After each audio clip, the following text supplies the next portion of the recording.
Hi, Deanie. Hi Sarah, how are you? I haven't spoken to you for a while. I know. Well, we decided that we really wanted to have this chat in honour of International Women's Day, because as usual, we've got a lot to say on the subject, and don't want our guests to have all of the say. So I guess where we should start really is any experiences that we've had personally in our careers that we feel have been gender related. Oh, that's a good question. Um, I feel by and large I've been quite lucky in my career, but I guess as you progress and as you develop, you realize the challenges as a woman you face that are different to men. And I think, you know, when you have a child, I guess that understanding of how things change and how things develop shifts, I guess, in that sense. And for me, I had a relatively positive experience, but I guess because my role changed and it suited me. But really, I guess the question is, should my role have changed? I don't know. In my head, I feel relatively positive about certain things and how my career has progressed. But then when I delve deeper into it, has the things that have happened to me done because of gender, or is it just because of certain things happen? I don't know, and I think that's the difficulty often. Yeah, I agree. I kind of think, there's definitely been instances, and I've been fortunate enough in my career to be, on the board of a couple of businesses, as usually marketing director and HR director is the only females around a table of men, and that's never been an issue as such. But as I've been kind of made redundant in both instances, and that role being absorbed into somebody who is male, and a director as well, which means there's one less female at the table. You then start thinking, well, is it a gender issue? And I guess I hope not. Is it something to do with marketing? But is it because marketing is more of a female-led role than perhaps some of the more traditional property related roles around the table? And it comes back to the thing that we're always driving, is how valued is marketing. So actually, is it gender or is it marketing, or what is chicken and egg? And I guess, and this is the thing, and this is what happens, because now you're talking, now I've realized one of the things that did happen to me that was purely gender specific was I was told that I couldn't have a global promotion because I was just about to go and have a baby. And you just think, and at the time I accepted that. I guess I knew that was wrong, but I was about to have a baby, and I guess I thought, well, whatever, I've got other things to concentrate about. And you're absolutely right. That's fundamental, the problem, that we accept so much, don't we? I think. Yeah.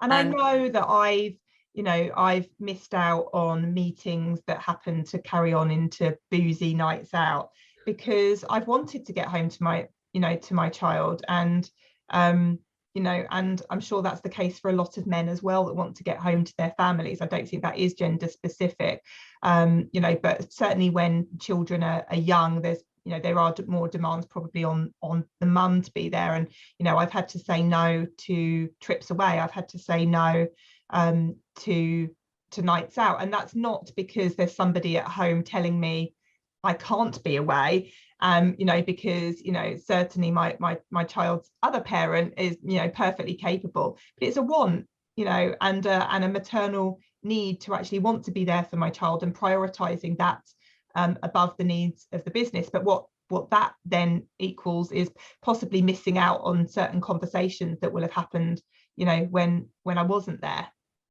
Yeah, and that where we need to go in society is very much that actually being a parent is the family's duty, both people in the both of those parents. And I think, or those four parents, the myriad of different families that we can have in our world is not the responsibility of the woman in that relationship. And I think that is the shift and change. And I think, you and I had this conversation kind of when we first launched the Property Marketing Strategist around what we wanted to be defined by. And I remember us having a very clear conversation around, it wasn't because we're two women in business, we don't want to be defined by driving the conversation about two women in business. We just want to be a business about elevating the role that marketing is. But the fact that we have to have that conversation is part of the problem, I guess, in the sense that, you know, we don't want to be defined anything other than who we are and what we do. And that should be equal to everyone across society and in the sector, that there should be opportunities for all. Yeah, I wonder if it's changed as kind of the pandemic and more home working, because getting back to what I was saying before about kind of missing out on those boozy nights out and those conversations, I get the feeling that that's not happening as much anymore, and that kind of city lifestyle isn't there as much. So therefore, you know, perhaps kind of the more flexible approach and more men choosing to work from home will actually be a benefit. And, you know, if anyone's missing out on those boozy nights out, it's everybody. It's not just women anymore. And I think I was talking to one of our other panelists, and they're saying actually, you know, maybe there's a bit of kind of more consciousness from men having to be at home over the last couple of years of actually what the kind of thoughts and roles that women have had at home, if they have been at home, that actually they're a bit more aware of it, and, you know, the pressures of not just children, you know, elderly parents and domestic duties and all of those things that need looking after as well as your job,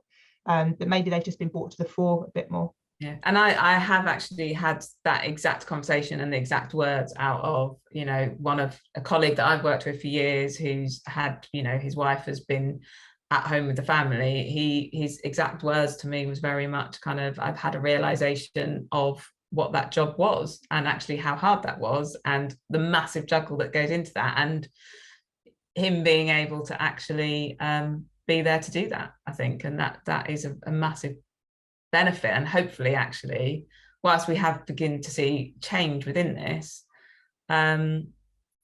maybe that, you know, this will expedite it, you know, pandemic will expedite it and actually see real change, that actually there is a shared responsibility. And I know we've spoken about kind of the mental load, you know, that we need to share it so that actually everyone can be their best selves, both in their job and when they're at home. And I think that's the problem when you try and do it all, you fail at one or the other if you haven't got the right support networks in place. I mean, you work very, very much as well with the apprentice sector, and, you know, and supporting young people in getting into work. What are kind of your hopes for the future of young girls getting into the workplace? I don't want barriers. I think that's my thing. It's kind of like barriers for anyone. No one should have a barrier to doing whatever they want to do.